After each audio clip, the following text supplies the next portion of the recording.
por la presentación, muy generosa.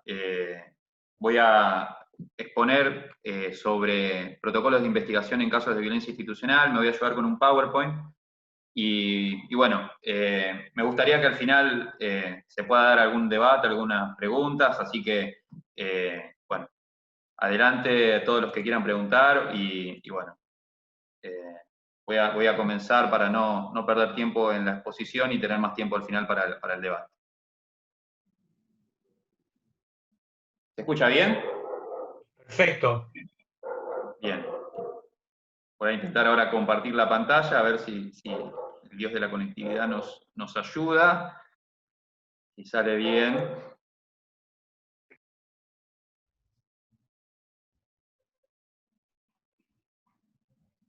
¿Se ve bien ahí? Perfecto. Buenísimo, bueno. Como les dije, voy a hablar sobre protocolos de investigación en casos de violencia institucional. Quizás muchos lo conozcan, vamos a hablar específicamente de dos protocolos, del protocolo de Minnesota y el protocolo de Estambul. El protocolo de Minnesota, voy a empezar por ahí, es el primero en el tiempo. Es un protocolo que, en principio, digamos, partiendo de la pregunta inicial, ¿qué es un protocolo? Un protocolo, en principio, es una descripción de prácticas deseables, de prácticas adecuadas para una investigación.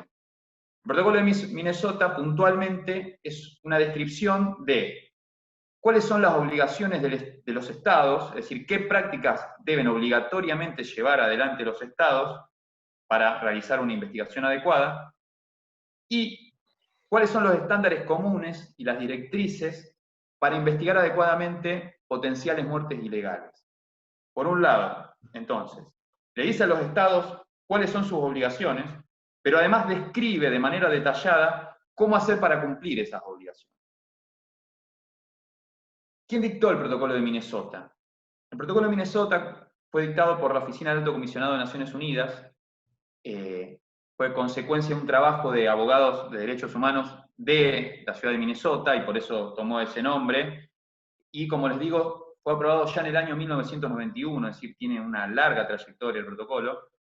Fue actualizado y ampliado en el año 2016, y hay una versión en español, lo cual le da un nivel de accesibilidad muy grande y es de muy fácil acceso y consulta por todos. ¿Cuál es la finalidad del protocolo? Es decir, ¿para qué nos sirve? Por un lado, establece el deber de todo involucrado en una investigación de una muerte potencialmente ilegal de investigar de acuerdo a él. Entonces, ¿qué significa esto simplificado? Si uno es un investigador, si es un agente del Estado que tiene la obligación de investigar un delito de los que incluye el protocolo, le dice cómo debe hacer esa investigación. Es decir, le dice buenas prácticas para que su investigación se ajuste al criterio de investigación adecuada.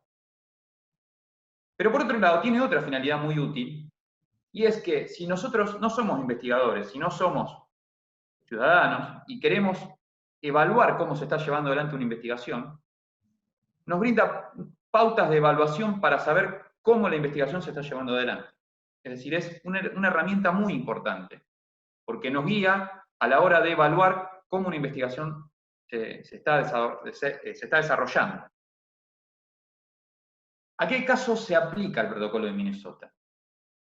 El protocolo de Minnesota se aplica básicamente a las muertes consideradas potencialmente ilegales. ¿Cuándo esas muertes caen dentro del protocolo de Minnesota? Cuando a su vez han sido causadas por un agente del Estado, con su aquiescencia, con su protección. Es decir, tienen que darse una muerte potencialmente ilegal y una acción del Estado a través de alguno de sus agentes, ya sea realizando los hechos o encubriéndolos, protegiéndolos o permitiendo que terceros los realicen. También simplificando un poco esta descripción, el protocolo se aplica básicamente a casos de ejecuciones sumarias, arbitrarias o extralegales, lo que se conoce como gatillo fácil, muertes en custodia, es decir, cuando una persona muere bajo la custodia del Estado. Cuando hay custodia del Estado es cuando la persona se encuentra alojada en una institución de la cual no puede salir de manera voluntaria. Y C, sería el tercer grupo, serían los casos de desapariciones forzadas. Cuando hay una situación, un hecho, que podría encuadrar en alguno de estos tres supuestos, debe aplicarse el protocolo de Minnesota. ¿Y qué es el protocolo de Minnesota en definitiva? Son pautas de investigación que nos dicen cómo investigar este tipo de hechos. Nos brindan buenas prácticas investigativas. ¿Cuáles son los principios que rige el protocolo de Minnesota? El protocolo de Minnesota se posiciona de que una investigación tiene que realizarse bajo estos principios. Rige todo el protocolo. Por lo tanto, toda la interpretación que hagamos de sus normas también tiene que estar a la luz de estos principios. Las investigaciones de este tipo de hechos deben ser prontas, diligentes, completas, independientes e imparciales, transparentes y ajustadas a los estándares de ética y profesionales de la disciplina. Ahora me gustaría charlar un poquito sobre qué significa cada uno de los principios. ¿Qué significa que la investigación sea pronta? Es decir, que sea rápida, que sea realizada en un plazo razonable, en un plazo que sirva para dar una respuesta adecuada a las víctimas o a sus familiares. Es decir, no puede extenderse por muchos años la investigación de este tipo de casos, no puede dilatarse. Porque es una obligación del Estado realizar la investigación de manera pronta. Eso establece el protocolo de Minnesota. ¿Qué es que sea diligente? Es decir, la investigación desde el principio hasta el fin tiene que tener por objeto lograr condenar a los responsables, obtener pruebas para esas condenas. Es decir, la investigación tiene que ser efectiva, tiene que estar dirigida a lograr condenar a los responsables. ¿Qué significa que sea completa? Es decir, que sea exhaustiva. ¿Qué significa? Es decir, que deben abordarse todas las posibles hipótesis que den alguna explicación sobre qué pasó. No puede investigarse estos hechos de manera parcializada o dirigida hacia una única hipótesis. ¿Qué significa que sea independiente e imparcial? Y acá este es uno de los puntos centrales de mayor discusión en el cotidiano del trabajo. Independiente e imparcial quiere decir que los agentes implicados o las fuerzas implicadas en los hechos no pueden tener participación en la investigación. Y tiene que exagerarse, de alguna forma, la imparcialidad y la independencia de los investigadores. Ante la mínima sospecha de parcialidad, o de falta de independencia, tienen que separarse a los investigadores y designarse otros. Y esto es central y es algo de discusión cotidiana. Después, sobre el final, les voy a comentar un poco sobre la práctica cotidiana y las implicancias que tienen las discusiones sobre aplicación del protocolo de Minnesota en el día a día. ¿Qué significa que sea transparente? Y acá tiene un peso importante la participación de la víctima y de su familia en la investigación. Es decir, la investigación tiene que realizarse de cara a la víctima, permitiéndole el acceso todo el tiempo a la investigación, al legajo de investigación, teniendo una comunicación fluida y brindándole información de manera permanente. Y ajustada a los más altos estándares de ética y profesionales de las disciplinas, tiene relación con algo que el protocolo también aborda, es que cómo deben realizarse algunas tareas de suma importancia para la investigación, cómo se deben realizar algunas tareas forenses, algunas tareas investigativas. Por lo tanto, más adelante voy a volver sobre los estándares de ética y estándares profesionales de las disciplinas implicadas en la investigación. Como les decía, el protocolo por un lado plantea principios generales, pero por otro lado da directrices específicas. ¿Qué son las directrices específicas? Es cuando describe de manera más detallada aún cómo debe realizarse la investigación en temas puntuales. Hay tres grupos de directrices específicas, o tres temas sobre los que hay en el protocolo de Minnesota directrices específicas. Por un lado hay directrices específicas muy detalladas sobre cómo debe ser la documentación de la escena del hecho, la identificación de las pruebas, su recolección y preservación. Es muy exhaustivo y detallado el protocolo en describir cómo debe custodiarse y preservarse la evidencia en la escena del hecho. El segundo grupo de directrices específicas están destinadas a cómo deben realizarse las entrevistas a testigos, víctimas y sospechosos. También es un punto muy importante sobre lo que hay que trabajar mucho en el cotidiano para que el protocolo se aplique efectivamente. Y por último, el tercer apartado del protocolo tiene que ver con cómo debe realizarse la investigación forense en cuanto a excavación de fosas, autopsias y análisis de restos óseos. Y esto es más técnico y más destinado a profesionales forenses, médicos o antropólogos o personas que estén en criminalística trabajando en ese tipo de tareas, de excavar fosas, realizar autopsias o realizar análisis de restos óseos. Pero bueno, son directrices específicas que el protocolo también contempla. Y acá me remito a lo que dije al principio. Si nosotros no sabemos del tema, al menos podemos ver si la Fiscalía está realizando este tipo de tareas ajustadas o no al protocolo. Es decir, nos sirve como un mecanismo de control, más allá si no somos el investigador responsable de llevarlo adelante. Y acá es la parte quizás central, digamos, de las discusiones, que para mí me parece ya zanjadas, pero nunca está de más tenerlas presentes. ¿Cuál es el valor jurídico del protocolo de Minnesota? ¿Hasta dónde podemos nosotros presionar para que se cumpla? Y exigir a la Fiscalía para que lo cumpla. Por lo tanto, si bien el protocolo de Minnesota es soft law, es decir, no es derecho duro exigible, porque no es parte de una convención o de un tratado, sino es una especie de norma interpretativa que dicta la Oficina del Alto Comisionado de Naciones Unidas, por jurisprudencia de la Corte Interamericana o de varios órganos de tratados, han establecido como estándar que la aplicación del protocolo de Minnesota es equivalente a realizar una buena investigación. Por lo tanto, el Estado argentino ha ratificado convenciones y tratados, y esos tratados, a partir de la reforma del 94, fueron incluidos por el artículo 75, inciso 22, a la letra misma de la Constitución Nacional, tienen jerarquía constitucional.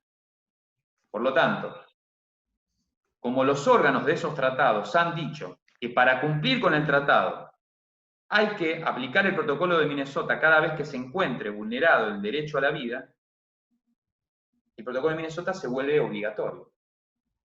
Porque los máximos órganos de los tratados, que sí son obligatorios, así lo establecen. Esto reitera un poco la idea, es decir, la Corte Interamericana de Derechos Humanos, la Comisión de Derechos Humanos de Naciones Unidas han dicho que la única manera de garantizar el cumplimiento de la Convención Interamericana de Derechos Humanos o del Pacto de Derechos Civiles y Políticos, o Declaración Universal de Derechos Humanos, es aplicando el protocolo de Minnesota cada vez que se encuentre en juego una vulneración del derecho a la vida. Es decir, que haya una violación de un derecho humano. Ahí alguien levantó la mano, no ¿quieren que hagamos la pregunta al final? ¿Sigo? Me dicen. No, continúa Marcelo. Aprovecho para recordar que cualquier pregunta que tengan pueden ir dejándola en el chat de la sala y al final va a haber un espacio en el que los panelistas van a responder. Gracias. Gracias, Camila. De mi parte no es problema, pero para hacerlo más ordenado me parece mejor hacerlo de esa manera. Hay jurisprudencia muy relevante sobre el tema. Jurisprudencia de la Corte Interamericana de Derechos Humanos. Este PowerPoint yo lo puse a disposición de las chicas organizadoras para que después lo distribuyan entre todos los que participan, porque es jurisprudencia muy interesante y es jurisprudencia donde la Corte, en el caso, por ejemplo, masacre de Mapiripán contra Colombia, dice expresamente que tiene que aplicarse el protocolo de Minnesota como forma de garantizar una investigación adecuada. Los principios que rigen una investigación se extraen del protocolo de Minnesota. Y luego hay otros fallos de la Comisión Interamericana, de la Corte Interamericana. Me corrijo de lo que dije al principio, es la Corte Interamericana la que dicta estos fallos, en donde establecen principios que se toman del protocolo de Minnesota, aunque no menciona el protocolo de manera expresa. Por ejemplo, sobre diligencia de la investigación, ahí cito un par de fallos, o sobre eficacia de la investigación, cito otros casos muy conocidos, digamos, son fallos reconocidos de la Corte Interamericana, a los que está bueno siempre volver. Luego voy a hacer un punto importante sobre el cotidiano, la tarea cotidiana a la hora de trabajar estos casos, por lo menos desde la defensa pública, interactuando con la Fiscalía, cuáles son las discusiones y cuáles los problemas que se presentan. Ahora voy a continuar desarrollando el protocolo de Estambul y al último un comentario final. El protocolo de Estambul es muy parecido al protocolo de Minnesota, pero tiene una especificidad. Está destinado a otro tipo de hechos. Está destinado a investigar hechos de tortura. Por lo tanto, al igual que el protocolo de Minnesota, es una descripción de las obligaciones legales, de los estándares comunes y directrices referidos a la tortura, en lugar de los hechos de muerte potencialmente ilegales, pero al igual que el protocolo de Minnesota, también fue dictado por el Alto Comisionado de Naciones Unidas, tiene los mismos principios básicos, y el valor jurídico es el mismo, digamos, porque tanto como el protocolo de Minnesota también ha sido reconocido por los órganos de aplicación de los tratados contra la tortura con una validez similar y una obligación por parte de los estados de aplicarlo para cumplir con ese tratado. ¿Cuál es la diferencia con el protocolo de Minnesota? Bueno, la especificidad radica justamente en los hechos que está destinado a investigar. Tiene por objeto investigar la tortura, los tratos crueles, inhumanos o degradantes. Por lo tanto, ahí hay una especificidad en la víctima, que la víctima se encontraba o se encuentra bajo la custodia del Estado en la mayoría de los casos. Por lo tanto, hay un interés del protocolo de tener esa circunstancia presente, porque hay un grave riesgo de repetición de los hechos, porque esa víctima, si cuenta lo que sufrió, si relata los hechos, puede ser revictimizada.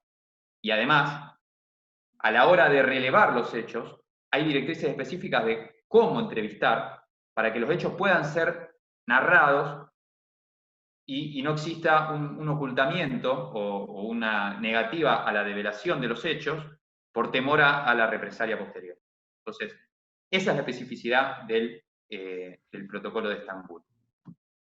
También tiene directrices detalladas y específicas para, al igual que el protocolo de Minnesota, pero esta vez destinadas específicamente a entrevistas de víctimas y testigos, con la especificidad de que pone de manifiesto la salvaguarda posterior y hace una referencia específica a cómo deben ser las visitas a los centros de detención. Y por otro lado, tiene una especificidad en cuanto a cómo deben ser los exámenes médicos y exámenes psicológicos para entrevistar a personas que han potencialmente sido víctimas de tortura. Esto es importante en cuanto al consentimiento informado, la confidencialidad de la entrevista y la exhaustividad y documentación metódica de lo que se relata. Esto es muy importante. Es muy importante tenerlo presente para aquellos que alguna vez tengamos la necesidad de entrevistar a alguien potencialmente víctima. Porque si no se cumple con estas directrices, muy probablemente o no nos enteremos de lo que pasa, no veamos un fenómeno y de alguna manera propiciemos que el hecho se siga produciendo. Y por otro lado, si nos cuentan pero no lo aplicamos adecuadamente, generamos el riesgo de una revictimización, digamos, que la persona sea nuevamente víctima. Algunas observaciones finales, no sé cómo estoy de tiempo, porque no me fijé el reloj a la hora de empezar, eso me pasa por la ansiedad que es recurrente en mi caso. No sé cómo estoy. Bien. Acá me voy a detener en algunas cuestiones. La importancia del protocolo de Minnesota o del protocolo de Estambul en la práctica. Y acá voy a elegir dos casos que sucedieron en Rosario. Me voy a tomar unos minutitos para contarlos porque veo que mucha gente es de afuera y seguramente no los conozcan.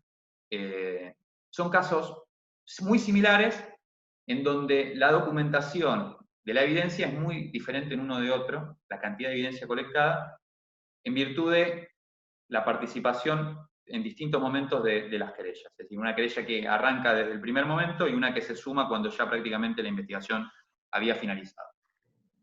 Y esto para tomar conciencia de lo importante y lo trascendente de exigir la aplicación del protocolo de Minnesota del minuto cero. Los casos a los que hago referencia son los casos de los fallecimientos de Iván Mahfoud, por un lado, y por el otro lado, el caso que tiene como consecuencia el fallecimiento de David Campos y Emanuel Medina. Son casos los dos ocurridos en la ciudad de Rosario, y son casos muy similares, por eso me interesa traerlos a colación, porque son casos prácticamente idénticos. Los hechos suceden, digamos, a partir de una identificación policial de un vehículo automotor, intentan detenerlo, el auto no se detiene, empieza a tratar de evadir el control, y en ambos casos le empiezan a disparar al auto para que frene. Las personas obviamente se asustan, empiezan a huir, y en ambos casos la persecución termina con un fusilamiento de los conductores de los autos, que terminan con la muerte de estas tres personas. Por un lado de Iván Mahfoud y por otro lado de David y Emanuel. ¿Qué pasó en el caso de Iván Mahfoud? En el caso de Iván Mahfoud, la querella recién interviene cuando la investigación estaba concluida. La recolección de toda la evidencia en el lugar del hecho, las pruebas periciales balísticas, los testimonios iniciales de los posibles testigos del lugar del hecho, todo fue colectado por la propia policía de Santa Fe, que era la involucrada en la persecución y la que potencialmente podría haber cometido un acto ilícito. La versión policial, en ambos casos, tuvo como objetivo centrar que, previo a la muerte, hubo un enfrentamiento armado entre las víctimas y la policía. En ambos casos la explicación policial fue similar. Y en ambos casos hubo armas que aparentaban estar plantadas. La diferencia es que en el caso de Iván Mahfoud, toda la recolección de evidencias balísticas del lugar del hecho, la fotografía, las entrevistas a testigos, todo fue realizado por la propia policía. En el caso de David Campos y Emanuel Medina, la situación es diferente. El mismo momento que están sucediendo los hechos, la querella empieza a intervenir y empieza a pedirle al fiscal que aparte a la policía del lugar, que la pericia balística sea realizada por una fuerza diferente. Eso la fiscalía adhiere, accede y aparta a la policía de Santa Fe y delega la investigación balística en la Policía Federal. Lo mismo que las entrevistas a las personas es comandada directamente por personal de la fiscalía, las entrevistas a los testigos. Y cuando uno observa, ya con el paso del tiempo, digamos, con el diario del lunes, llamémoslo, cómo se llegó a juicio, con qué evidencia colectada se llegó a juicio en un caso y en el otro, podríamos decir, en un caso aplicando bien a rajatabla el protocolo de Minnesota en cuanto a independencia a la hora de investigar, exhaustividad a la hora de la recolección de la prueba, documentación adecuada del lugar del hecho. Cuando uno compara los dos casos, uno se da cuenta que haber aplicado el protocolo de Minnesota generó un caudal probatorio muchísimo más sólido para lograr efectivamente probar en juicio la hipótesis de que no fue un enfrentamiento, sino que fue una muerte ilegal por el uso ilegal de la fuerza. Por ejemplo, las pericias de Policía Federal en el caso de David y Emanuel demostraron que las armas fueron plantadas porque los casquillos que había dentro de las armas que supuestamente tenían David y Emanuel no habían sido disparados por esas armas. Por lo tanto, como además la versión policial decía que los jóvenes habían disparado y era imposible que las armas dispararan, la hipótesis del arma plantada se hizo muchísimo más palpable. Mientras que en el caso de Iván Mahfoud, toda la evidencia balística no tuvo un respaldo adecuado y era tan débil que no se podía saber quién había disparado, cuántas veces había disparado, de dónde habían salido los proyectiles que habían impactado en el auto, de qué armas, se perdió toda la evidencia balística. Y la única evidencia balística que pudo utilizarse fue el proyectil que quedó dentro del cuerpo de Iván. Con ese proyectil, en el juicio, en primera instancia se condenó solamente por un homicidio culposo, basándose en el exceso en el ejercicio del cumplimiento de un deber, y luego en cámara es revocada la sentencia y se lo condena por el homicidio, pero solamente al policía, al único policía que se le pudo demostrar que había disparado, que era el que había disparado la bala que le dio en la cabeza a Iván. Por otro lado, en el caso de David y Emanuel, la prueba es tan contundente que ahora mismo se está desarrollando el juicio oral con 3 policías imputados por el homicidio calificado, por el uso de arma de fuego, por el ejercicio en su función, el abuso en el ejercicio de su función. Y además están en el juicio todos los policías que firmaron el acta de procedimiento, porque esa recolección balística demostró que el acta de procedimientos era evidentemente falsa, porque todo lo que decía en el acta no coincidía con lo que la prueba balística acreditaba, cosa que no se pudo demostrar en el caso de Iván. Por eso, la importancia de que desde el minuto cero, los que tienen responsabilidad en la investigación, o los que están del lado de controlar lo que hacen los que investigan, tengan presente que estas cosas son trascendentales y hay que exigirlas desde cero. Entonces, acá pasamos a otra parte, y ya con esto termino, y después, si quieren, al final, si surge alguna pregunta, lo conversamos, es cómo exigir que la Fiscalía lo haga. Cómo exigir que los fiscales hagan esto que por ahí es bastante difícil, y es apartar a la policía con la que trabajan cotidianamente y designar a otra fuerza. Por un lado, me remito a lo que ya dije sobre la exigibilidad, digamos, lo que implica jurídicamente el protocolo de Minnesota en términos de responsabilidad del Estado argentino. Pero en términos prácticos, por ejemplo, en Santa Fe hay una resolución de la Fiscalía Regional de Rosario que obliga a aplicar el protocolo de Estambul a los fiscales ante la mínima sospecha de que existe un caso de tortura. Por lo tanto, hay una herramienta jurídica interna de la Fiscalía que nos permite a nosotros exigir en otros términos. Es decir, ya no solamente discutiendo el valor jurídico del protocolo de Minnesota, sino diciendo, esto es tu obligación, está escrito en la resolución 12 del 2014 del fiscal regional de Rosario, no puedes elegir aplicarlo o no. Por lo tanto, la discusión ya no empieza a ser, tengo o no que aplicar el protocolo de Minnesota, sino empieza a ser, ¿qué implica aplicarlo? Y ahí la discusión se centra en apartar, por ejemplo, a la policía de la provincia de Santa Fe. Es lo mismo que apartar a la fuerza de investigación normal, por ejemplo, la Policía de Investigaciones de Santa Fe, y permitir que investigue asuntos internos de Santa Fe. Eso, de alguna manera, ¿cubre el requisito de la independencia? Bueno, de nuestra parte entendemos que no, pero es una discusión que se sigue dando en el cotidiano. Es decir, asuntos internos, ¿es una fuerza aparte o no? ¿Es lo suficientemente independiente o no? Nosotros entendemos que no. Obviamente el caso de David y Manuel es un caso que nosotros usamos como caso testigo para probar que debe designarse una fuerza totalmente externa. O sea, la Policía Federal, o la Policía de Seguridad Aeroportuaria, o Gendarmería, o la Prefectura Naval, pero no puede ser asuntos internos de la policía. Otra discusión que se da cotidianamente es, el protocolo de Minnesota pareciera que solamente es hacer la autopsia de manera adecuada, pero las entrevistas a los testigos, a los potenciales testigos, tiene que darse de acuerdo a las directrices que el propio protocolo establece. Es decir, no alcanza con decir, yo aplico el protocolo de Minnesota, solamente porque hago la autopsia como el protocolo indica. El protocolo tiene un montón de otras cosas que también tenemos que exigir, que son igual o más importantes. Por eso, la importancia de conocerlo para poder exigirlo, cuando uno tiene que ser el contralor de cómo se investiga.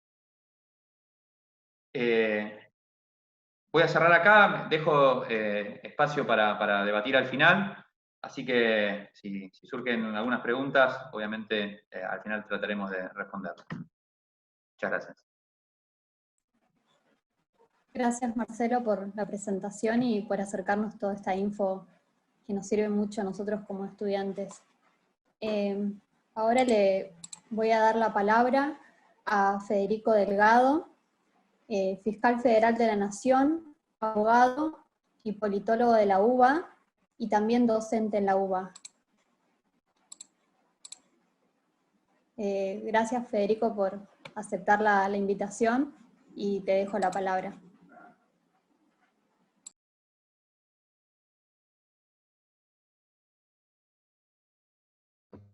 En realidad, el agradecido soy yo. Gracias a todas, a todos y a todes.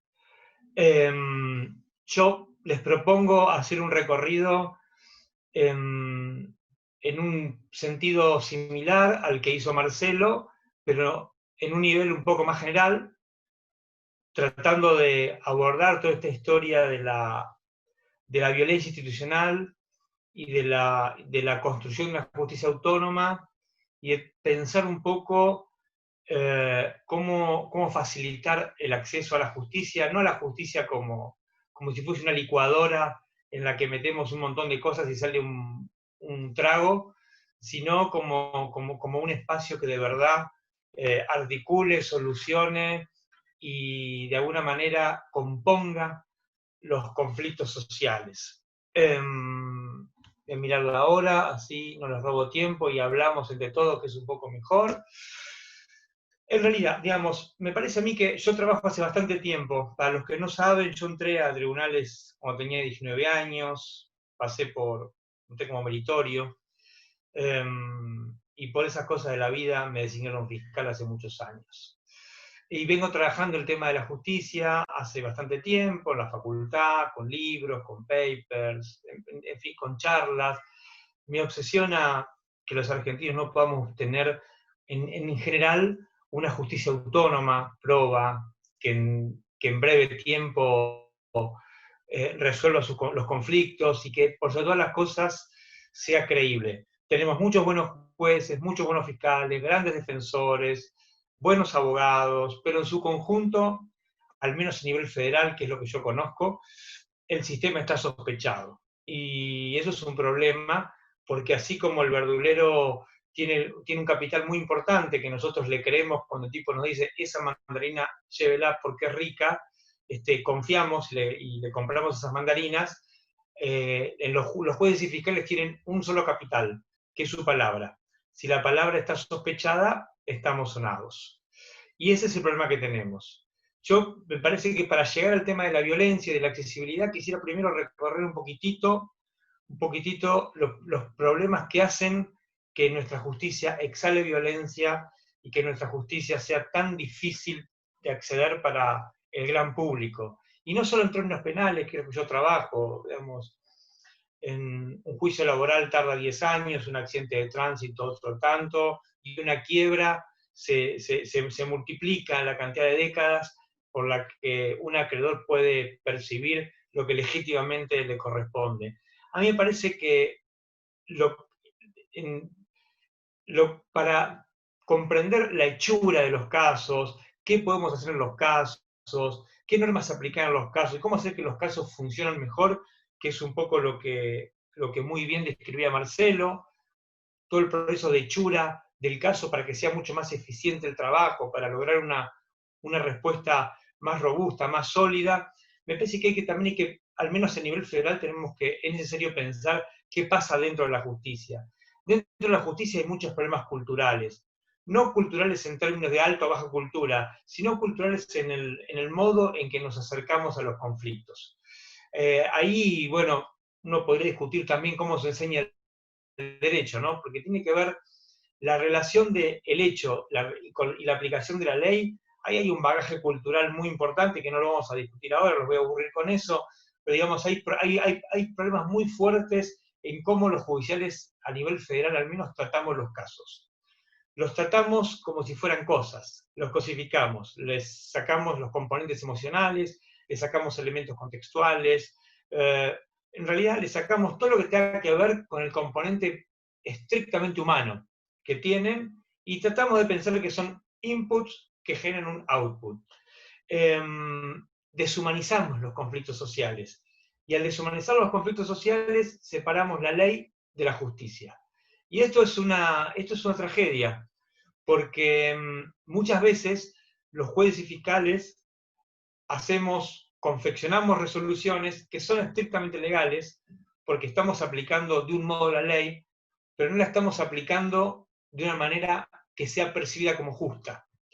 Y la percepción del ciudadano es muy importante, y esto no tiene que ver con el populismo, sino que estoy hablando estrictamente de la correspondencia entre el sujeto y la norma. Si la justicia todo el tiempo destila valores, todo el tiempo destila una moral históricamente situada, y desde el momento en que y puede contribuir mucho a que las personas se sientan cercanas a la ley, que las personas sientan que digamos que su vida se corresponde con la ley, que sus costumbres se corresponden con la ley.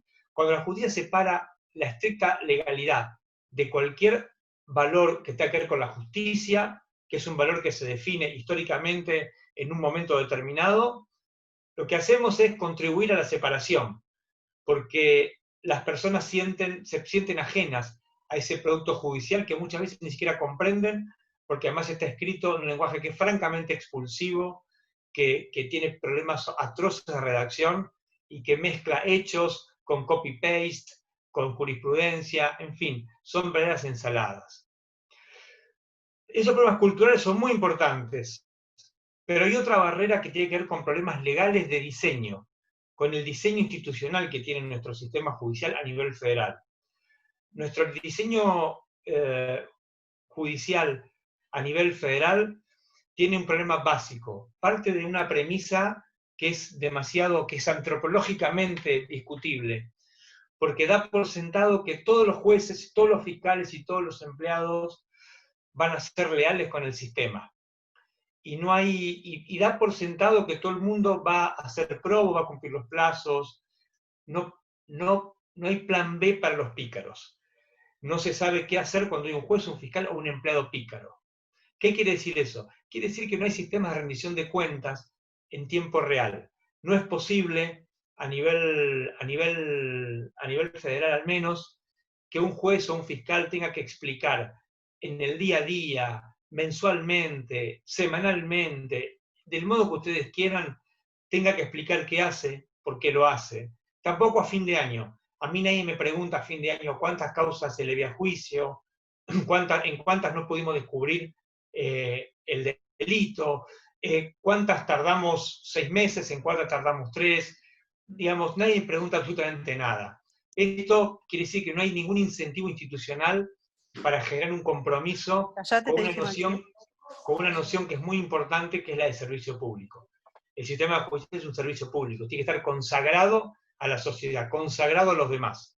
Entonces es otra barrera junto con la cultural, el problema legal, que construye lejanía, genera discrecionalidad, y ya vamos a ver un poquito más adelante cómo me parece a mí que la articulación de esas cosas es un combustible muy importante a la hora de pensar la violencia institucional.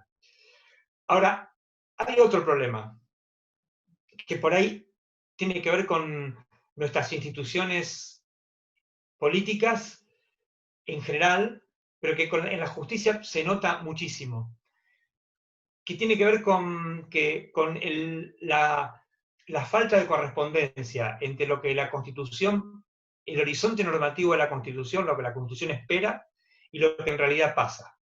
¿Qué quiero decir? Nosotros vivimos en una república organizada no de manera aristocrática, sino democrática. El artículo primero de nuestra Constitución consagra la forma republicana de gobierno, y felizmente la sedimentación de esa república es democrática. Que claramente estamos lejos del ideal normativo de la Constitución, pero eso no deja de ser el horizonte por el que tenemos que trabajar y hacia el que tenemos que acercarnos. La república, ¿por qué se distingue? Se distingue por la libertad. La república, el rasgo distintivo de la república es la libertad política. La libertad política, ¿qué supone? La libertad política supone que vivamos nosotros, los ciudadanos, los que somos ciudadanos, que podamos vivir sin pedir permiso, decía Marx. ¿Qué quiere decir vivir sin pedir permiso? Quiere decir que no reconocemos otro tipo de dominación que no sea la de la ley.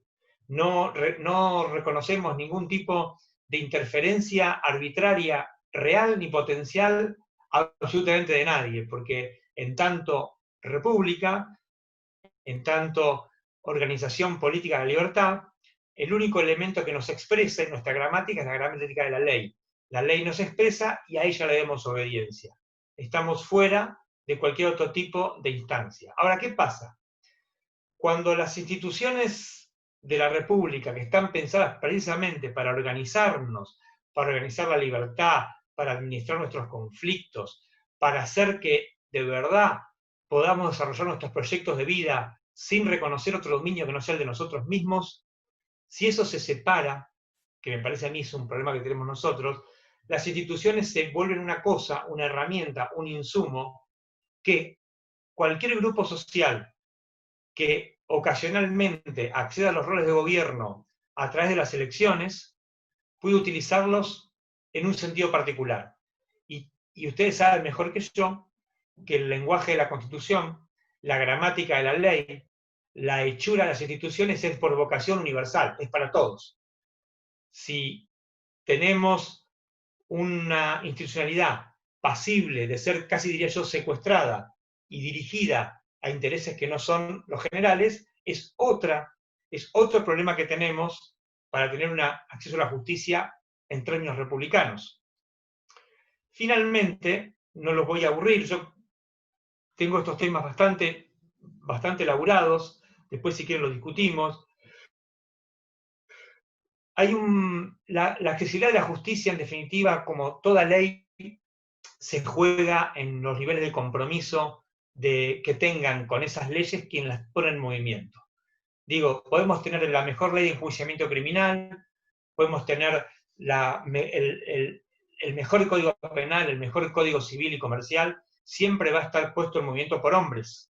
Siempre los hombres tenemos la posibilidad de cumplir las leyes, de no cumplirlas o de torcerlas parcialmente. Esta sedimentación que tiene la Argentina de problemas culturales, problemas legales hacia adentro, este divorcio entre las instituciones y lo que es la vida real de las grandes mayorías, entre la realidad material, tiene una raíz muy fuerte, acotado al campo judicial, en todo lo que tiene que ver con los sistemas de designación de empleados y funcionarios. Desde, a nivel federal estoy hablando, desde el cargo más bajo en jerarquía hasta el más alto, el sistema de designación está atravesado por amiguismo, pertenencia política, familiar, económica, lo que ustedes quieran. Esto significa que no siempre los mejores, no siempre los que más vocación tienen, no siempre los que más estudian, no siempre los que más lo merecen son quienes ocupan los roles decisivos. Esto no solo incide en el producto final, que son las sentencias, sino que también hacia adentro de la justicia son incentivos tremendos, porque en realidad a cualquiera que tiene la genuina aspiración de progresar, es como que tiene dos manuales. El manual que está escrito, que dice estudiar, trabajar, preocupate, ser responsable, y el otro manual, el que no está escrito, pero dice, mirá, lo que tenés que hacer es ser amigo, ser militante, ser pariente, ser familiar, lo que fuere. Esto también contribuye a algo que es tremendo, y que es a generar un sistema judicial federal que parece que se escapó de la Constitución. Y parece que se escapó de la Constitución porque, aunque muchas veces hace el trabajo que la Constitución le asignó, en otras ocasiones hace trabajos, entre múltiples comillas, que la Constitución no previó ni la Constitución quiere que haga. Y esto me parece que tiene que ver con que esta expropiación de las instituciones con respecto a la vida material de todos nosotros, lo que hace es que el entramado institucional funcione con una lógica diferente a la lógica de la ley, con una lógica diferente a la lógica de nuestras costumbres, de nuestros hábitos, de nuestros problemas. Es como que la justicia no le importa, en definitiva, lo que le pasa a la gente de a pie, no le interesan los conflictos que está llamada a resolver, no le interesa que su palabra sea creíble, porque el trabajo que está haciendo, en rigor de verdad, tiene que ver con otras cosas. Tiene que ver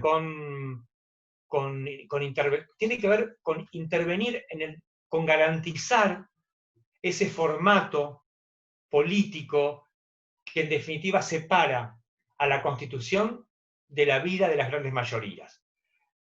En definitiva, la justicia hace un trabajo que tiene que ver con reforzar esa expropiación que nos aleja de la república, nos aleja de la democracia y nos acerca a lo que el viejo republicanismo mediterráneo decía, el Estado social que es diferente al Estado civil, o lo que a veces vemos en la facultad, al Estado de naturaleza. Esto que yo lo estoy diciendo muy breve, muy rápido, es muy complejo, es muy grave, a mí me angustia mucho, pero tengo algunos indicadores que me permiten sostenerlo. Nosotros no podríamos pensar en una justicia que tiene patologías como el armado de causas, sin esta expropiación, sin estos problemas culturales, legales, sin estos problemas filosóficos, sin estos problemas de corrupción, sin estos problemas de separación, sin este secuestro de las instituciones de la Constitución de la vida de todos nosotros. Tampoco podríamos pensar en un sistema judicial que convalide casos de gatillo fácil, que convalide o que convalide por tardanza muchos crímenes, 25 años en un caso de corrupción, una justicia que sea tan dura con los débiles y tan débil con los fuertes, una justicia que abuse de la prisión preventiva, una justicia que sea incapaz de condenar o siquiera descubrir y enjuiciar a grandes lavadores de dinero, a grandes evasores de impuestos.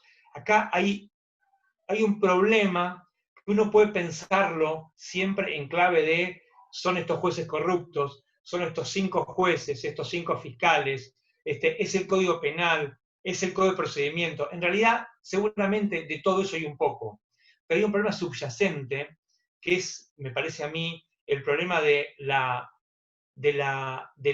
separación de las instituciones y de la vida material de todos nosotros. Eso, ¿cómo funciona? ¿Cuál es el muro que separa esas dos cosas que deberían estar unidas? Bueno, a mí, y perdón por la autorreferencia, pero lo acabo de trabajar en un libro que acabo de sacar, que se llama República de la Impunidad, me parece que es la impunidad, precisamente lo que permite esa separación que nos ha quitado la posibilidad de fundar políticamente la libertad, al menos por ahora. ¿Por qué la impunidad? Porque la impunidad atraviesa todos nuestros comportamientos y la hemos naturalizado. Hemos construido socialmente, algunos por acción, otros por omisión, una impunidad que nos llevó a naturalizar en una sociedad que el crimen, las faltas, en general no tienen ningún tipo de costo. Esto, y es esa impunidad, esa ausencia de costo, la que permite que la justicia haga ese trabajito de contribuir a separar las instituciones de la vida de las grandes mayorías. Es esa justicia que tarda en investigar la corrupción, es esa justicia que no ve el lavado de dinero, que no ve la evasión impositiva, que utiliza la prisión preventiva como una forma de regular la cuestión de la inseguridad, que no digo que hay delitos, hay que castigar todos los delitos. Lo que pasa es que a veces la ley está pensada para operar en contextos. La justicia muchas veces simplifica y desarrolla una función latente de casi de control social para resolver el problema de la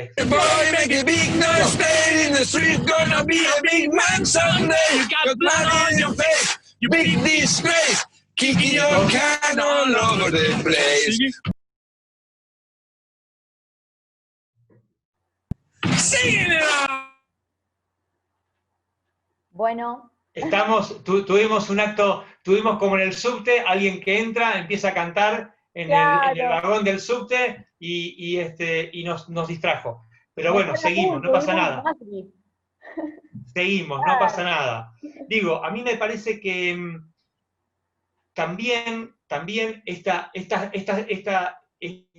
lejanía, vamos directamente al punto. Me parece que estas cosas hacen que la justicia sea un lugar al que para las grandes mayorías es muy difícil entrar, es muy complicado relacionarse, es brutalmente difícil generar credibilidad, y la justicia cuando separa la ley de la justicia o cuando directamente contribuye a fomentar impunidad, lo que está haciendo es destilando violencia. Lo que está haciendo es a una sociedad que tiene muchos problemas, muchísimos problemas, y muchos problemas de violencia no solo física, sino simbólica, que tiene semejante nivel de problemas, cuando la justicia lo que tiene que hacer es tomar un conflicto, resolverlo de acuerdo con la ley y devolverlo a la sociedad de modo tal de que esa sentencia sea como un bálsamo, que calme las aguas y que sea respetado por el que pierde y por el que gana. Cuando la justicia no hace eso, lo que está haciendo es reproducir esa matriz de violencia. Lo que está haciendo es destilar un mensaje igual o peor que el que recibió. Y en un mediano plazo, esa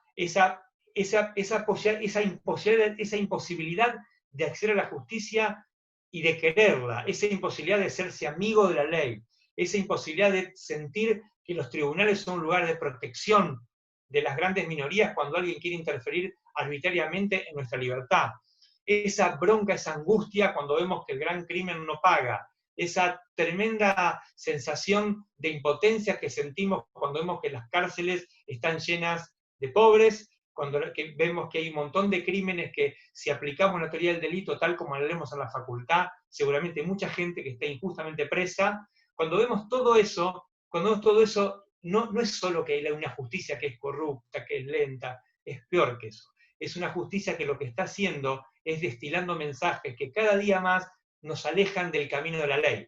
Si nos aleja del camino de la ley, nos acercamos al estado de naturaleza. En el estado de naturaleza gana el más fuerte, el que más plata tiene, el que más poder tiene, siempre pierden las grandes mayorías. Pero peor aún, una justicia que no destile mensajes democráticos, mensajes republicanos, mensajes inclusivos, aun cuando absuelva, cuando condene, no tiene que ver con la condena o con la absolución, tiene que ver con la función docente que tiene que hacer la justicia, con la función, si se quiere, de brindar herramientas a las personas para que puedan resolver los conflictos cotidianos que tienen. Una justicia que no hace ese trabajo, que no hace el trabajo de explicarnos qué significa la ley en nuestro contexto, con nuestros problemas, una justicia que no hace eso, lo que está, en definitiva, desgastando a mediano plazo es la república y la democracia como forma de organización social. Y en un contexto como el que estamos viviendo en Occidente, que por ahí yo creo que yo, que soy bastante más viejo que ustedes, y estoy un poco por ahí, un poco más, aunque conservo el optimismo de la voluntad, tengo el pesimismo de la razón, como nos enseñaba Antonio Gramsci.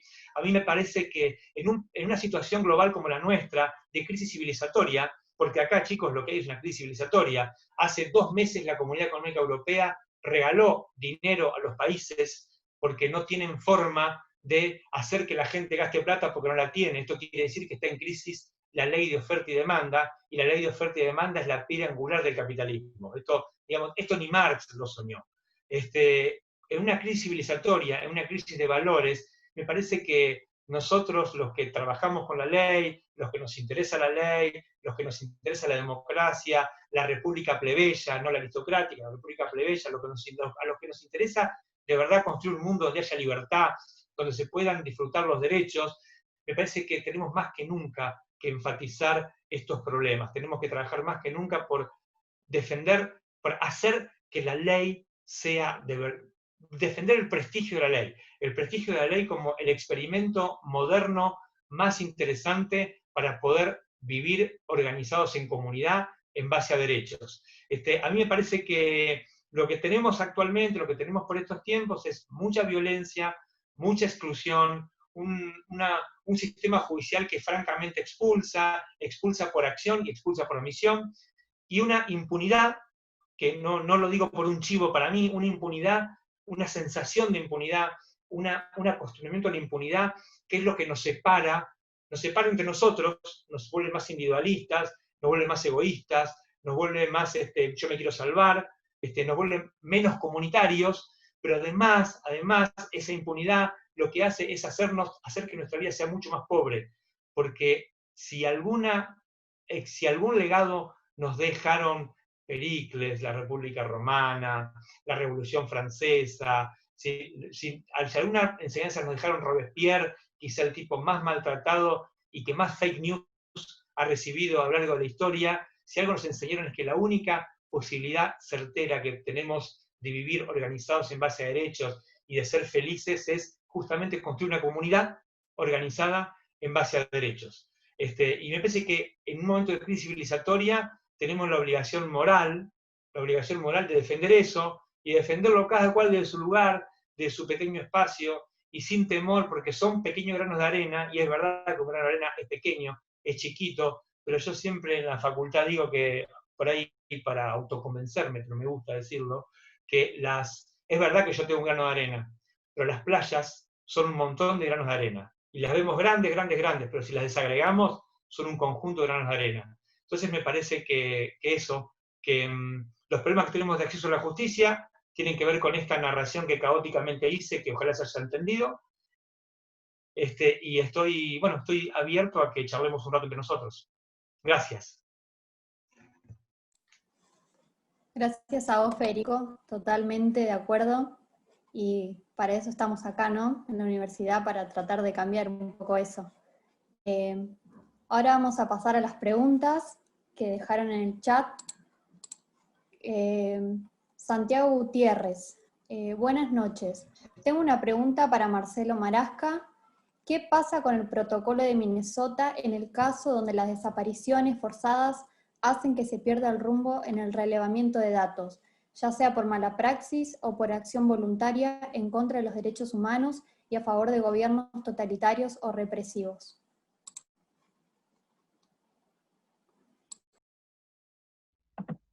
Bueno, primeramente lo que uno debe decir es que el protocolo de Minnesota justamente está dirigido a que eso no pase. Es decir, la existencia del protocolo por sí misma no evita que las investigaciones se hagan mal, que haya investigaciones mal hechas. Eso va a seguir pasando más allá de que uno adhiera al protocolo de Minnesota o diga que lo aplica. Lo que tiene que pasar es que debe haber de parte de los familiares de las víctimas, las organizaciones de derechos humanos, los organismos del Estado encargados de la persecución penal, una exigencia de que este tipo de investigaciones se hagan de determinada forma, respetando los principios y directrices de los protocolos. Obviamente, estamos muy lejos de que eso se cumpla en todos los casos, pero la única manera de avanzar en ese sentido es ir exigiendo y generando condiciones estructurales para que los protocolos se apliquen. De todas maneras, los protocolos no hacen tampoco distinciones sobre en qué gobiernos se aplican y en cuáles no. Digamos, en principio es un protocolo para todos los estados, algunos que han adherido a convenciones, a tratados, tienen la obligación de aplicarlo, porque por haber adherido a ese tratado o a esa convención. No sé si respondí la pregunta de Santiago.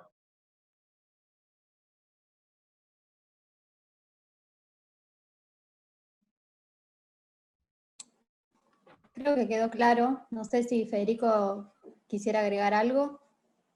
No, que estoy muy de acuerdo con que las leyes no distinguen quién, cuándo y qué gobierno. Son por vocación universales. Estoy de acuerdo con Marcelo. Y ahí me parece que, ya que estamos entre abogados, o estudiantes, o futuros abogados, ahí me parece que es imperativo discutir un poco en algún momento cómo enseñamos el derecho, ¿no? Y qué concepción del derecho tenemos. A mí me parece que el derecho, creo que el neoliberalismo ha atravesado a las casas de estudio, a las universidades. No quiero hablar del plan de estudio de ustedes porque no lo conozco, pero al menos el de la UBA, o el de yo en la UBA, el de la Ditela, varias acá en Buenos Aires, las más antiguas sobre todo, la verdad que nos preparan para comprender cómo funcionan las leyes, cómo esas leyes se interrelacionan entre sí, pero me parece que le falta ese componente filosófico que acerque al abogado de la justicia. Entonces me parece que muchas veces tenemos un montón de herramientas, un montón de protocolos, de tratados, de normas de colaboración, de modos de hacer los casos correctos, pero que nos falta por ahí esa formación, esa sensibilidad, esa humanización para comprender que estamos trabajando con conflictos humanos. Y me parece que las leyes, la eficacia de una ley, yo porque tengo más años que ustedes, me parece que gran parte se juega en el compromiso que tiene quien la pone en movimiento. Y por eso me parece que es tan importante trabajar en la formación, no solo de los abogados, sino también de la burocracia judicial. Eso.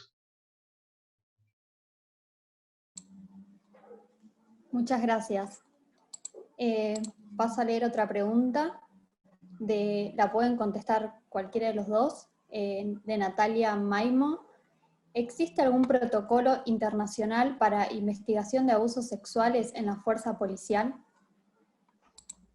No lo sé, no sé vos, Marcelo. No conozco. Me mataste.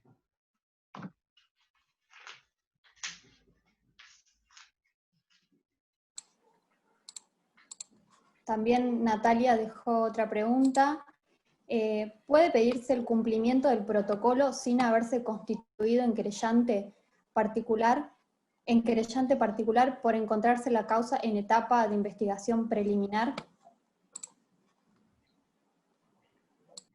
Bueno, desde mi óptica, obviamente esta es una opinión personal, yo entiendo que sí, y desde la defensa pública exigimos, digamos, aún siendo potenciales defensores de los policías que eventualmente sean imputados, nosotros solicitamos la aplicación del protocolo en los casos de violencia institucional siempre, aún sin la constitución de querellante de las víctimas, porque entendemos que es una obligación del Estado que no depende de la voluntad de la víctima. Investigar de manera adecuada es una obligación asumida por el Estado, más allá de que la víctima tome una forma de participación o no dentro de la investigación. Mucho más, sin duda, si es querellante, pero aún, digamos, sin serlo, y uno podría a lo mejor plantarse por aplicación de la ley de víctimas, que es bastante nueva, digamos, podría pensar que la víctima y los familiares, en los casos en donde la víctima ha fallecido o ha muerto en manos del Estado, tienen un derecho, digamos, por el solo hecho de ser víctima a solicitar, a pedir. Y obviamente a pedir que el Estado aplique y cumpla con las obligaciones en relación a la manera de investigar de manera adecuada estos hechos. Por lo tanto, yo entiendo que no es necesario ser querellante para exigir. Y así lo hemos exigido, aún sin constituirnos como querellante, desde ya como defensa pública, y, digamos, hemos encontrado en la Fiscalía, digamos, una aceptación de que podemos pedir, y luego, obviamente, se discute, como les decía, qué implica aplicar el protocolo de Minnesota. Pero no se discute, por lo menos en Rosario, no se discute que cualquiera puede pedir la aplicación del protocolo.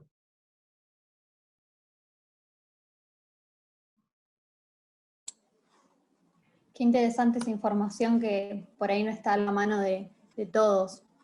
Este es el espacio para compartir todo eso. Hago otra pregunta de Julieta Zabate de Rosario. ¿Hay algún motivo o presunción de por qué los fiscales no aplican los protocolos de manera obligatoria e inmediata en casos en que el Estado esté implicado?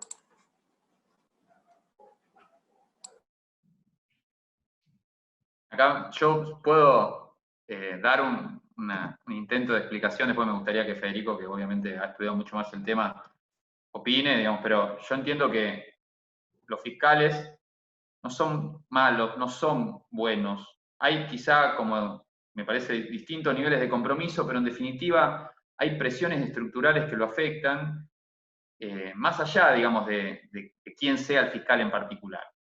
Y esas presiones estructurales tienen muchísimo que ver con lo que relataba Federico recién, es la ausencia de rendición de cuentas, las presiones mediáticas, las presiones políticas del lobby policial en algunos casos. Otras veces esas presiones se pueden equilibrar con la presión que generan organismos de derechos humanos exigiendo determinadas acciones. Es decir, la existencia del protocolo por sí mismo no es mágico, digamos. Y eso también lo vinculo con algo que decía Federico, me parece súper interesante, que tiene que ver con la enseñanza del derecho como una especie de legalismo mágico que movemos la ley, ponemos este artículo acá y la realidad se transforma. Y la ley es un espacio de disputa, disputa política, de disputa de sentido, y ese sentido muchas veces hay que ganarlo, hay que pelearlo políticamente a partir de los medios de comunicación o a partir de dar el debate de manera pública y salir a discutir sentido. Es decir, eso no fue un enfrentamiento, fue un fusilamiento, volviendo al ejemplo que yo les contaba. Eso es, de alguna manera, tratar de equilibrar esas presiones que los fiscales tienen, dándole herramientas para, de alguna manera, que las presiones no sean solo para no aplicar el protocolo y que tenga que, de alguna manera, equilibrar las tensiones y elegir entre aplicarlo y no aplicarlo de una manera más equilibrada. Y no que todas las tensiones sean para no aplicarlo. Por lo tanto, a mí, más allá de que obviamente mi exposición fue totalmente jurídica y bastante legalista, si se quiere, entiendo que la letra de la ley, las interpretaciones jurídicas, en definitiva, son una más de las herramientas que tenemos para tratar de entrar a ese juego de construcción de sentido, que es en definitiva la aplicación del derecho. No sé si, digamos, ahora lo voy a dejar a Federico para que obviamente le dé un poquito más de letra a esto, que fue un poco caladurismo. No, yo coincido plenamente. Yo diría, mira, estoy muy de acuerdo. Primero, el tema de la ley y la magia es maravilloso. Las leyes en sí mismas, ya lo dijimos, ¿no? Hace falta hacerlas que sean eficaces. A mí me parece que lo que hay que construir, al menos el Ministerio Público Fiscal a nivel federal, es instituciones fuertes. Se habla mucho de esto. ¿Qué quiere decir una institución fuerte? Una institución fuerte quiere decir que la institución haga un trabajo más allá de la persona que ocupa el cargo. Una institución fuerte tiene que ser Cuando yo hablaba de la expropiación hace un rato, una institución fuerte, un ministerio público fuerte a nivel federal, tiene que tener paredes que sean impermeables, por las que no entre ni dinero, por las que no entre lobby, por las que no entre presión política, por las que no entre amiguismo, por las que no entren las presiones también de los medios de comunicación. Eso es central, es central. Es central tratar de construir instituciones fuertes, que no protejan a la persona, a Marcelo, a Federico, a Flor, no. Que proteja la función.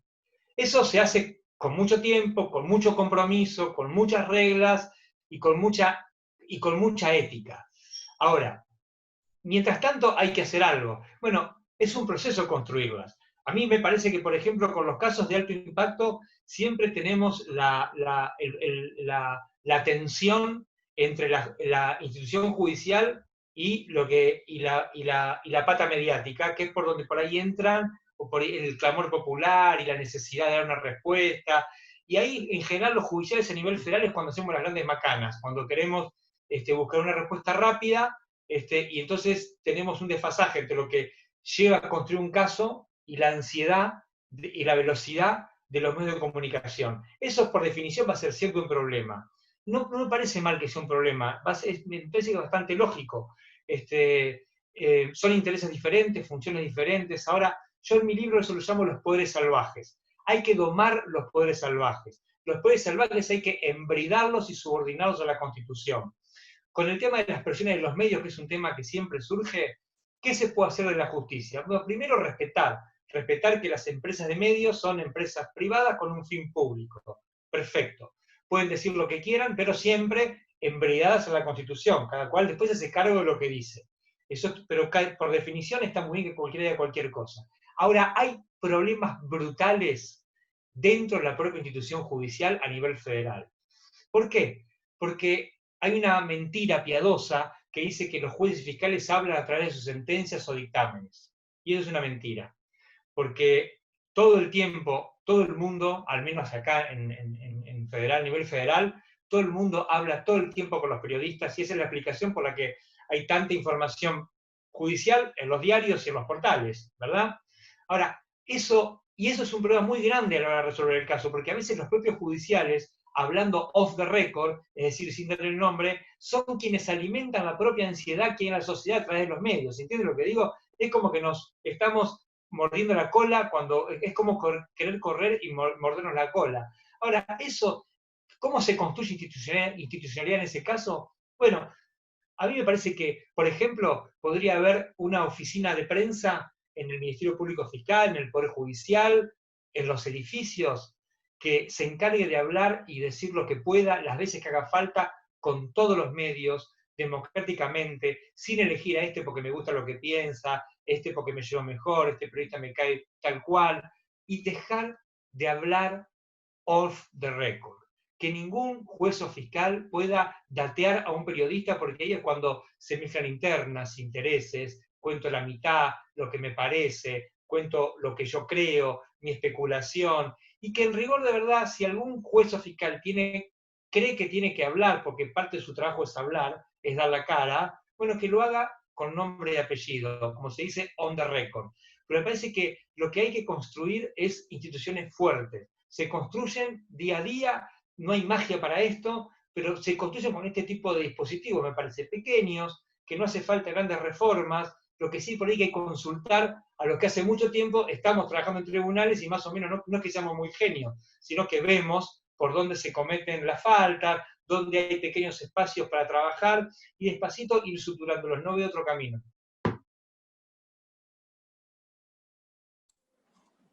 Totalmente.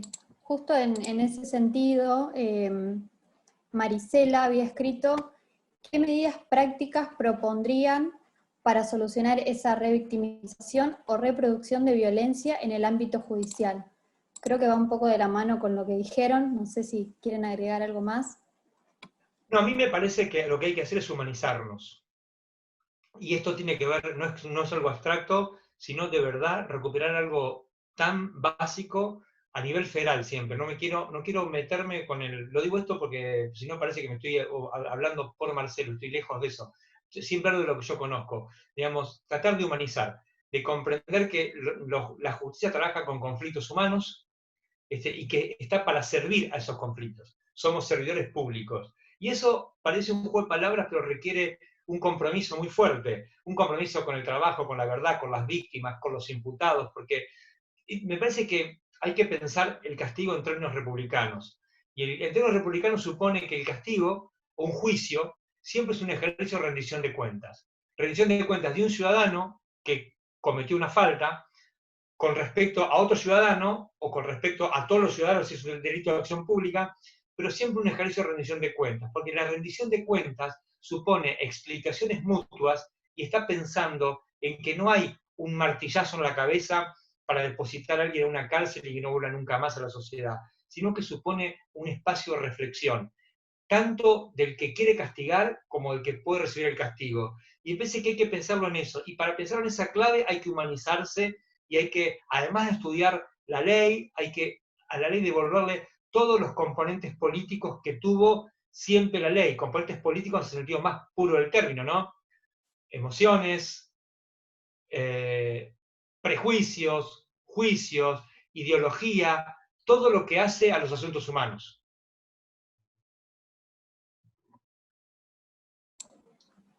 Muchas gracias. A ver, Paula Franco dejó una pregunta actual también interesante, es ¿qué pasa con los derechos que no son cumplidos de personas privadas de su libertad? Por ejemplo, lo que sucedió hace poco ante el reclamo carcelario que se mediatizó debido al COVID-19. Eso también es violencia institucional. Marcelo, por ahí que... Y yo, básicamente, para no apartarme mucho del tema que expuse, entiendo que la situación dentro de las cárceles muchas veces es encuadrada por el protocolo de Estambul, lo que se considera tortura o malos tratos, y hay varios fallos, jurisprudencia de la Corte Suprema que establece que el hacinamiento, la superpoblación, la ausencia de servicios esenciales, la falta digamos, de posibilidades de estudiar, de trabajar, de recibir un tránsito adecuado en cuanto a la ejecución de su pena, son malos tratos. Por lo tanto, cómo se deben investigar esos hechos y cómo de alguna forma el Estado debe dar cuenta, exige también que las investigaciones se realicen a partir del protocolo de Estambul, pero además exige algo más, y es que los que tenemos, y esto a veces también yo tengo que de alguna forma plantearlo, porque uno se siente un poco, a veces, parte del problema. Los que tenemos, los que vamos a la cárcel, muchas veces empezamos a naturalizar un montón de cosas que pasan porque son menos graves que otras cosas que también pasan. Entonces, vamos a una cárcel y vemos que está sobrepoblada y hay situaciones de tortura, de conflictos graves entre personas privadas de libertad, hay motines, hay aislamiento de personas contra su voluntad, hay falta de atención médica adecuada, hay falta de comida. Bueno, y uno empieza a pensar en abordar esos problemas y naturaliza a algunos y a otros les da mayor preeminencia. Entonces, hay como un piso de violaciones que empieza a ser no visible, ¿no? Empiezan a ser consentidas por los operadores. Entonces discutimos sobre, por ejemplo, la falta de atención médica, pero que la comida es mala, empieza a ser algo que ya empieza a ser tolerado por todos, ¿no? Y eso, como un operador, muchas veces me cuestiona, me interpela, y me hace pensar, digamos, ¿qué debemos hacer para que eso no pase? Y muchas veces no tengo una respuesta, y bueno, también hay que tratar de, digamos, de cuestionarnos nuestras acciones. Muchas veces he ido a la cárcel y me he ido y siento que no todas las veces he sido lo suficientemente proactivo en plantear todas las irregularidades que pasan, porque uno, digamos, muchas veces se siente abrumado por la cantidad de cosas que ve. Y elige algunas y otras elige no verlas, como un proceso creo yo, de negación para poder seguir adelante haciendo más o menos lo que uno cree, ¿no? Entonces, por ahí está bueno, de vez en cuando, y para no extenderme, volver a repensar qué es violencia institucional, hasta dónde estamos dispuestos a someter a las personas privadas de libertad, hasta qué nivel, digamos, y qué grado de inhumanización estamos dispuestos a someterlos y a tolerarlos. Sí, yo solo para agregar que el lenguaje del Estado es el lenguaje de la vida. El lenguaje del Estado es el lenguaje de los derechos, su gramática es el derecho. Y justamente nos reunimos en comunidades políticas para suprimir la violencia. Entonces, cualquier cosa que pase en una cárcel, que sea cosificar a una persona, es una manifestación de violencia institucional. Y no hay que naturalizarla. Es difícil la pelea, es muy asimétrico, porque lo que uno ve, y uno se mira a sí mismo y lo compara con lo que ve y dice, ¿yo qué puedo hacer con esto? Es cierto, comparto lo que dice Marcelo, francamente, es muy difícil. Pero me parece que igual no hay que perder el eje, ¿no? El lenguaje del Estado es el lenguaje de la vida. Y la vida en comunidad, la vida en la libertad política, es justamente la supresión de todo mecanismo de violencia. Por eso yo les decía, no hay que acostumbrarse a vivir pidiendo permiso. Es vivir sin permiso, porque vivimos bajo la ley.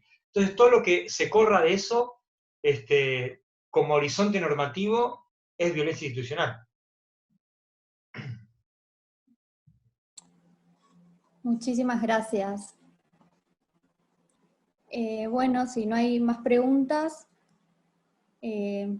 le dejo la palabra a mi compañera Cami para hacer el cierre. Bueno, gracias, Flor. Muchas gracias, Marcelo. Muchísimas gracias, Federico. Gracias a ambos por aceptar nuestra invitación. La verdad que es un honor poder contar con la presencia de ambos y poder escuchar todos sus enriquecedores aportes. Así que les agradezco en nombre de Sur y también en nombre de todos y todas los presentes. A los chicos también agradecerles por haber venido. Sí, ahí estoy leyendo el chat. Justo hoy termina el congreso, hicimos 4 encuentros, tuvimos diversas temáticas: derecho y delitos informáticos, regulación del teletrabajo, sistema, justicia penal y géneros, y hoy cerramos con responsabilidad estatal y violencia institucional. Tuvimos, bueno, lamentablemente no pudo venir Verónica, que era la otra panelista que estaba convocada para este panel, tuvo unos contratiempos laborales urgentes, pero quería agradecerles. Sé que muchos de los presentes y las presentes vinieron a todos los encuentros o a más de uno, así que nada, gracias a todos, todas, todes. Sepan que, bueno, esta es una iniciativa que desarrollamos estudiantes de Derecho que participamos en la agrupación Sur a lo largo y a lo ancho del país. Sé que hay, bueno, lo organizamos desde la Universidad Nacional de Rosario, de La Plata, de la UNCUYO y de la UBA. Flor y yo hoy somos de la UBA, pero también están presentes las compañeras de las demás universidades. También sé que hay personas de todo el país presentes, de distintas universidades, institutos, etcétera, etcétera. Así que nada, agradecer a todos y todas. Y bueno, espero que podamos volver a encontrarnos pronto y que podamos seguir construyendo un derecho y una forma de enseñarlo y de aprenderlo completa, actualizada y vinculada a las problemáticas de actualidad. Gracias nuevamente, Marcelo y Federico. Gracias a todas, a todos y a todes. Un placer. Cuando quieran que conversemos, ya saben dónde encontrarme. Y de verdad la pasé bárbaro. Gracias a todos. Gracias. De verdad. Gracias, adiós. Lo mismo, muchas gracias. Agradecido y honrado de la invitación. Muchas gracias. Adiós. Gracias.